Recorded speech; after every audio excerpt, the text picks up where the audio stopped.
great to start us off. Mr. Chairman, thank you very much. Appreciate that. And I want to thank the Chairman and Senator Grassley, Ranking Member, for holding this hearing, and also to our witnesses who are here today to talk about this. I really do appreciate this hearing today. It's given us the chance to dive deeper into the budgetary costs related to climate change, because this is costing billions, if not trillions of dollars a year. Because let's, I think, be clear, the climate crisis is here, it's expensive, and that is just the plain truth. In my home state of Washington, more than 65% of our population lives in coastal areas.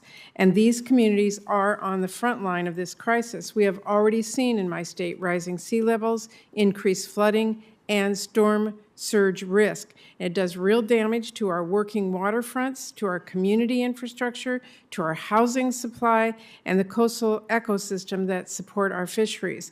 And we know this will be felt unevenly, depending on where you live and what resources you have available.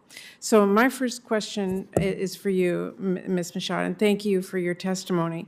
Can you talk about the types of investments that your town has already had to make to respond to and prepare for this coastal flooding, and how those assessments are impacting your current infrastructure decisions?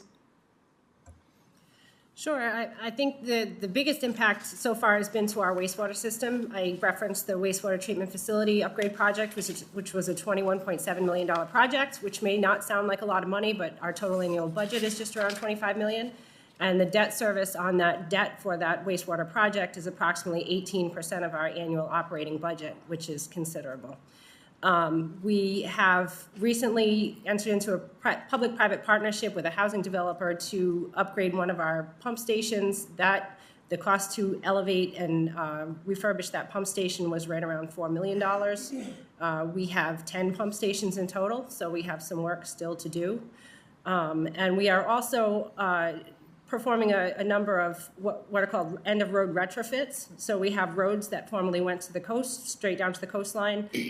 They're now flooding frequently at high tides. So what we are doing is working with engineers to pull the pavement back from the edge of the road, create kind of a soft barrier to eliminate the erosion that we're seeing. So those are costly projects, and there are many of them. We've completed, I believe, 4, and we have many more to go. So that's just a sample. We have a lot more infrastructure projects that we need to take a look at, and they do significantly impact our budget. It's a budget that is, like I said, very small. We're a small town, just over 11,000 residents, and those residents are already bearing the burden of that cost. Well, thank you for that. And as an example about how this is actually straining communities in Washington State and the difficult decisions that are having to be made, the Quinault Indian Nation on the Olympic Peninsula in my state has already begun to experience the effects of sea level rise and in those intense storm surges we're seeing. They've had damaging floods and landslides and did a climate vulnerability assessment. And as a result of that, the tribe developed a very comprehensive relocation plan, and it involves relocating the tribe's lower village of Tahola to higher elevation because of the impacts they're seeing. That's going to involve an emergency evacuation center. It's going to move a significant portion of the tribal infrastructure inland, away from the Quinault River and the Pacific Ocean that the tribe has always depended on for their sustenance as well.